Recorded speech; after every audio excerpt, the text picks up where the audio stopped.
છે 2 ટેબલસ્પૂન તેલ, 1 ટેબલસ્પૂન ઘી. ચાલો એડ કરો. અને તેલ 2 ટેબલસ્પૂન તેલ એડ કર્યું. 1 અને આ 2 થઈ ગયું. હલો, તેલ અને ઘી ગરમ થયું. પહેલાં છે ને એક વખત ઇન્ગ્રીડિયન્ટ્સ જોઈ લીધા, એના પછી રેસીપી એક વખત વાંચી લેવાની, 2 વખત વાંચી લેવાની. કેટલી વખત? 2 લખ્યું છે પણ તેલ અને ઘી. તને હું ચમચો આપું છું, તારે એડ કરતું જવાનું છે. ચાલો અહીંયા શું શું લીધું છે જોઈ લેજો. તમાલપત્ર, તજ, લવિંગ અને સૂકું લાલ મરચું. ઓકે, ચાલો એડ કરો. ગેસને ચાલુ કરો. ચાલો એડ કરી દે. ઓકે. શું બેટા? હા, એ સાથે જ એડ કરવાનું જ્યારે એડ કરો ને ત્યારે. ઓકે, એના પછી એડ કરવાનું છે જીરું. તો અહીંયા હું તને આપું છું રાઈ, જીરું, હિંગ. એ બધું જ લખ્યું છે 1/4 ટીસ્પૂન, 1/4 ટીસ્પૂન એન્ડ 1/8 ટીસ્પૂન. બરાબર. તો સૌથી પહેલાં આપણે એડ કરવાની છે રાઈ. જ્યારે પણ આપણે વઘાર કરીએ ને ત્યારે 1/4 પણ રાઈ જીરું છે ને એ 1/4 નાખવાનું. હિંગ થોડી ઓછી નાખો તો ચાલે, અને 1/4 નાખો તો બી વાંધો નહીં. ઓકે, ચાલો રાઈ ફૂટે, રાઈને થોડી નોર્મલ ફૂટવા દેવાની. ઓકે,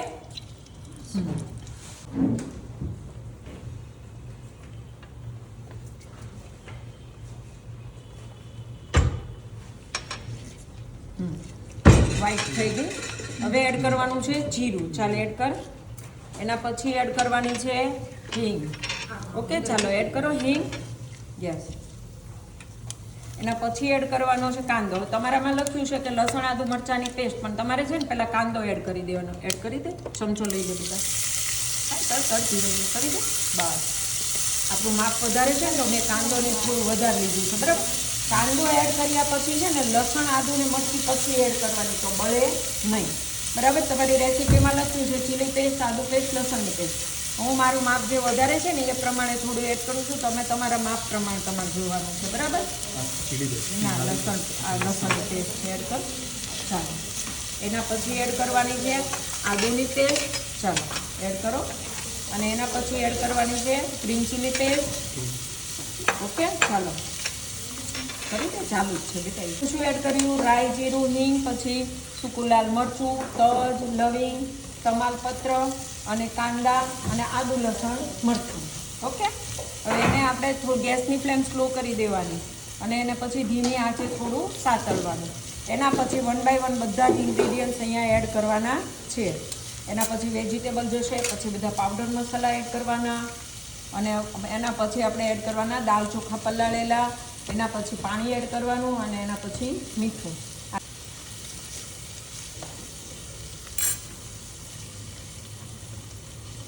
પછી આ સાઈડ પરથી લેતું જવાનું. આ રીતે આખો બધો જ હાથ આમ ટર્ન થવો જોઈએ આ રીતે. ઓકે, ચાલો થઈ ગયું. નેક્સ્ટ એના પછી 1 by 1 બધા જ વેજીટેબલ એડ કરવાના છે. હવે આ બધા વેજીટેબલ છે ને એને મિક્સ કરી અને વોશ કરી લેવાના. તો અહીંયા આપણે લીધું છે બટાકું. ઓકે, આ રીતનું કટિંગ આપણે કર્યું હતું ને. એના પછી મેં અહીંયા લીધું છે ફ્લાવર. એના પછી રીંગણ ઓપ્શનલ છે, નાખવું હોય તો નાખો, નહીં તો સ્કીપ કરી દો. ઓકે, એના પછી કેબેજ છે. એના પછી ગાજર છે. બરાબર. આ બધાને જ આપણે શું કરવાનું છે? ચાલો વોશ કરતો કરી એનું પાણી બધું કાઢી લેવાનું છે આડો હાથ રાખીને. હા, હજુ ઠીક થવા દેવાનું, નીકળી જાય. પછી અહીંયા આપણે બધું જ વેજીટેબલ એડ કરી દેવાનું આ રીતે, અને પછી વેજીટેબલને નોર્મલ સતળાવા દેવાનું છે.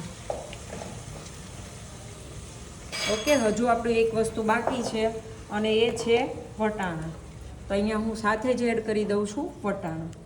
અને હવે તમે યસ, હવે થોડી ગેસની ફ્લેમને થોડી હાઈ કરવાની. ઓકે, અને વેજીટેબલને થોડી વાર સતળવા માટેનો ટાઈમ આપવાનો.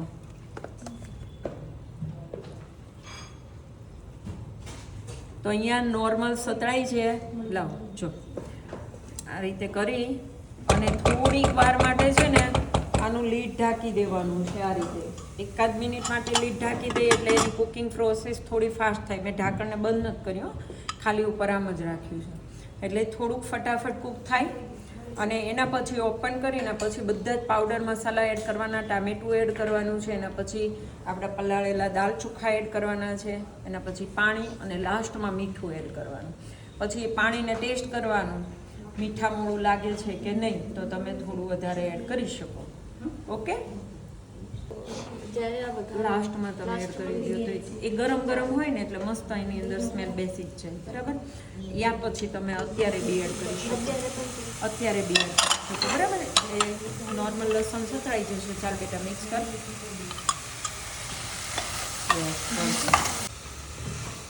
ચાલો હવે આપણે એડ કરીએ પાવડર મસાલા. તમારી રેસીપીમાં લખ્યું છે પાવડર મસાલામાં હલ્દી પાવડર 1/2 ટીસ્પૂન છે તમારી રેસીપીમાં.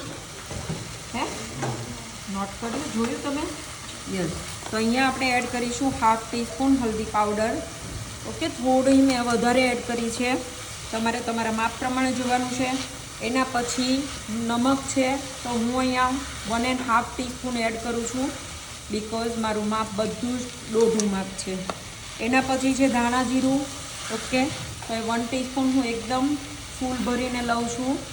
ઓકે, એના પછી લાલ મરચું પાવડર છે 1/2 ટીસ્પૂન, તો એ પણ હું વધારે એડ કરું છું. અને થોડા લીલા ધાણા હું અત્યારે એડ કરું છું અને થોડા હું પછી એડ કરીશ.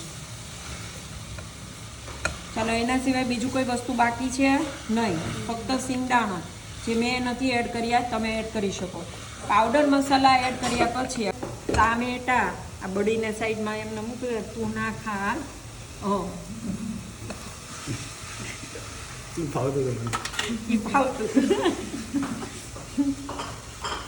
ચલો, અહીંયા આપણે એડ કર્યું ટામેટું એડ કરી અને ફરીથી આપણે એને નોર્મલ થોડું કૂક થવા દેવાનું છે.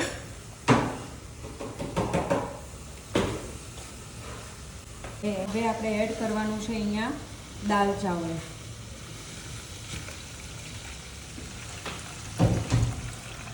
જો તમને છૂટી ખીચડી ગમતી હોય તો તમે 2 કપ પાણી એડ કરો, પણ તમને થોડી સોગી ખીચડી ગમતી હોય તો 2.5 કપ પાણી એડ કરવું પડશે. બરાબર, તો અહીંયા આપણે એડ કરી દઈએ, પણ મારે અત્યારે છે ને 2.5 કપ પ્રમાણ નહીં જોવાય, હે ને? પણ તમે જો તમારા પરફેક્ટ માપ પ્રમાણ ચાલતા હોય ને તો 2 કપ યા 2.5 કપ. તમને છૂટી ખીચડી ભાવે છે તો 2 કપ, તમને થોડી સોગી ખીચડી ભાવે છે તો 2.5 કપ. બરાબર, ચલો કરો પ્રોપર મિક્સ. હવે આની અંદર આપણે એડ કરવાનું છે પાણી.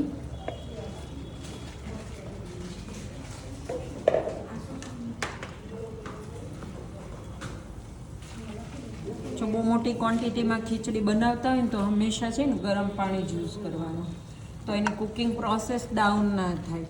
બરાબર, અને થોડી જ્યાં છે ત્યાંથી જ કુકિંગ પ્રોસેસ થોડી એની ફાસ્ટ સ્ટાર્ટ થાય. તો અહીંયા આપણું નોર્મલ પાણી છે, ઠંડુ નથી.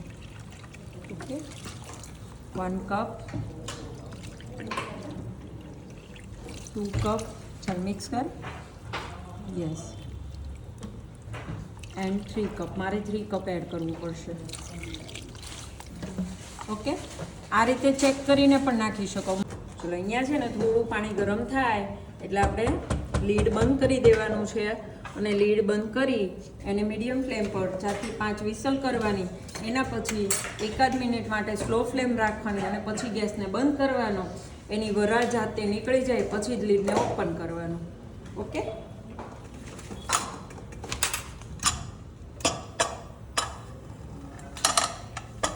એકાદ મિનિટમાં તો નીકળતી જ નથી. હા, 1 મિનિટમાં થોડી નીકળે, નહીં નીકળે, વાર લાગે, 10 મિનિટ લાગે. 1 મિનિટ સ્લો ફ્લેમ પર કૂક થવા દેવાનું, મેં એવું કીધું બેટા.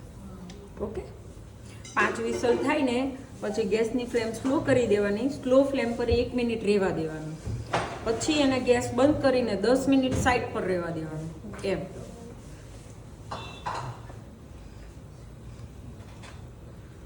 જો ક્યારેક છે ને કુકરમાંથી વરાળ નીકળી જતી હોય ને તો શું થશે ખબર છે?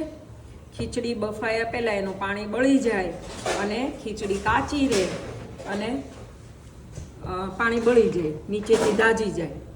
આવું થાય ના તો ચાલો પાણી નોર્મલ ગરમ થયું એટલે એને થોડું મિક્સ કરીને આપણે એને લીડ ઢાંકી દેવાનું છે. નોર્મલી જ ગરમ થવા દેવાનું ને પાણી. આ નોર્મલ ગરમ થાય ને એટલે જ્યારે બી બંધ કરો ને આ કટ મેળવવાનો અહીંયા સામે સામે ક્રોસ આ જે થવું જોઈએ. ઓકે, આ લીડ આને સીટી ઊંચી કરીને આ રીતે બંધ કરી દેવાનું. ઓકે, હવે અહીંયા છે ને ગેસની ફ્લેમને મીડિયમ કરી દેવાની છે. મીડિયમ ગેસની ફ્લેમ હોય ને તો એનું પાણી બળે નહીં અને બફાવાનું કામ પણ સ્ટાર્ટ રહે. હાઈ ફ્લેમ હોય ને તો પાણીનો ભાગ બળી જાય અને કૂક થયા પહેલાં શું થાય, પાણીનો ભાગ બળી જાય. બફાય એના પહેલાં પાણીનો ભાગ બળી જાય. એટલે મીડિયમ ગેસની ફ્લેમ ઉપર આપણે એને ચડવા દેવાનું. કોઈ પણ દાળ ગમે ત્યારે કુકરમાં બાફતા હોય ને તો એને મીડિયમ ગેસની ફ્લેમ રાખવાની, હાઈ ફ્લેમ પર ક્યારેય કરવાનું નહીં.